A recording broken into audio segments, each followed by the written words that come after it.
from Musk.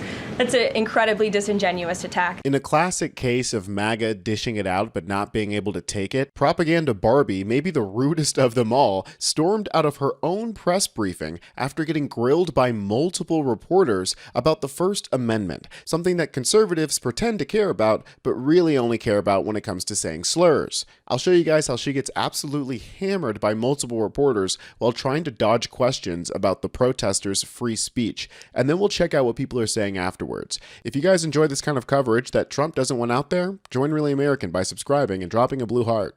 First, a few Republicans on Capitol Hill are suggesting that President Trump scale back deportations, even as ICE is reportedly gearing up for raids in 5 more Democrat-led areas. Would anything dissuade President Trump, and would he consider sending in Marines if anti-ICE violence occurs in these cities? Well, I think I may have just answered both of your questions with my opening monologue. The Trump administration is going to continue the mass deportation effort that the president promised the American public. Alex, good to see you today. Good to see you, Caroline. Thank you. You mentioned foreign flags being blown during these protests. There are protest activities being organized for this weekend. Part of it are Democrats saying they want to reclaim the American flag. It's also being titled No King's Day. Does the president see himself as a king, and does the White House expect to see American flags being flown during these protests this weekend? The president views himself as the president of the United States of America. This is a constitutional republic, and we want to see all of our citizens be proud of the country in which they are given the privilege and the blessing to live. Caroline, the president said yesterday that paid insurrectionists were behind or involved in the protests in Los Angeles. Does the White House have any more details about who they believe is paying The president spoke about this last night when he returned from Fort Bragg, because frankly the president has a lot of common sense. And if you look at some of the imagery that we have received from the Department of Homeland Security and ICE and law enforcement who are on the ground, you will see boxes and boxes of very professionalized masks and rioting equipment being dropped off for these protesters. So it's a good question the president is raising, and one we are looking into, about who is funding these insurrectionists and these rioters and these protesters and these illegal criminals. There is criticism that seems to suggest that the president responded the way he did because it was a deliberate, calculated attempt to sort of shift focus away from his feud with Musk. How would you respond to that? The president responded to the LA riots, condemning the violence from Musk. That's an incredibly disingenuous attack. The president saw images of Border Patrol and ICE agents being hailed with rocks and Molotov cocktails. He saw vehicles being burned to the ground with illegal aliens flying foreign flags, and that's what prompted the president to have this response that has clearly worked, because last night in Los Angeles, you didn't see many of those images. Caroline, 2 questions for you. Sure. Over the weekend, Secretary Noem sent a memo to the Pentagon asking Secretary Hegseth to have and direct the military that's on the ground in LA to arrest and detain what she said were lawbreakers. Is the president okay with that? And under what authority would the members of the military be able to arrest people inside the United States? I can't speak for a letter that came from the Department of Homeland Security. I can't speak for the president and what's currently happening on the ground now. And as you know, the president federalized the National Guard under U.S. Code 10, which he has the authority to do.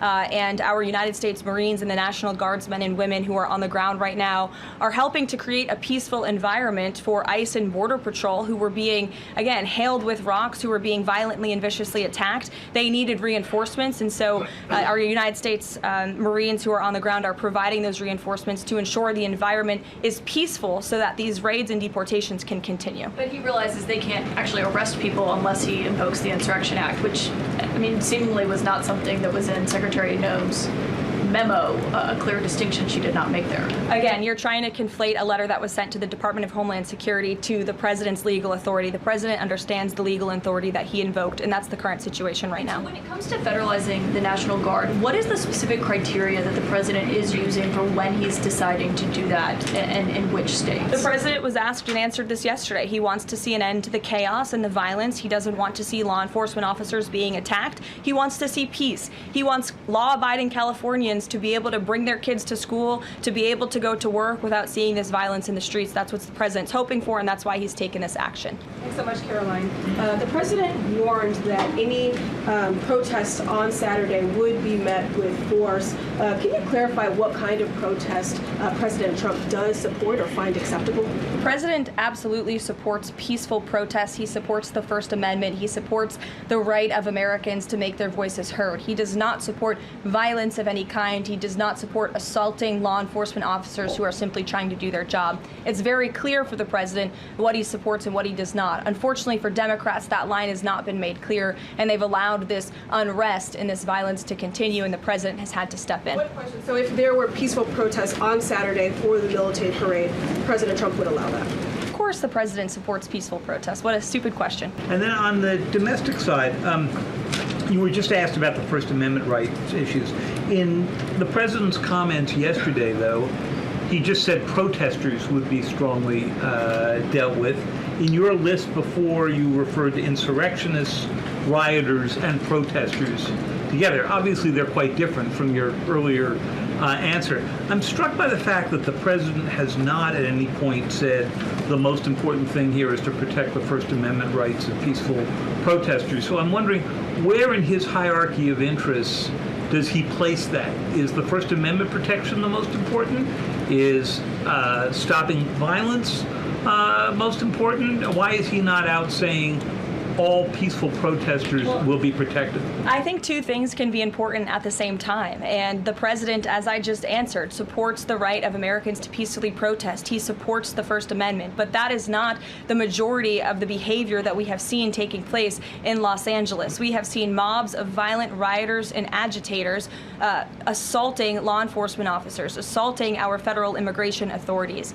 And we have seen, as I said, this goes back to what this administration is trying to do and accomplish, and that's enforcing law and order in our nation's communities. And it's removing public safety threats from communities in Los Angeles. You're saying the majority have not been peaceful, the majority have been violent. I just read for you the arrest numbers. We've arrested nearly 400 illegal aliens alone, just illegal aliens who have been arrested in these riots since June 6th, since they began. Thousands of people on the streets. Yeah, and we've had hundreds of people who have assaulted law enforcement officers. Are you saying that that's that's appropriate behavior? No, Are you no, saying I'm not that saying the that at all. president I'm shouldn't just take trying action? to figure out.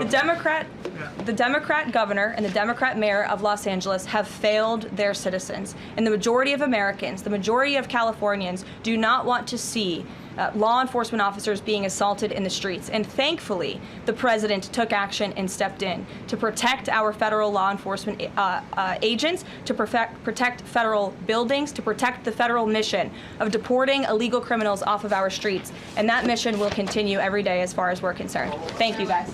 Thank you, Karoline.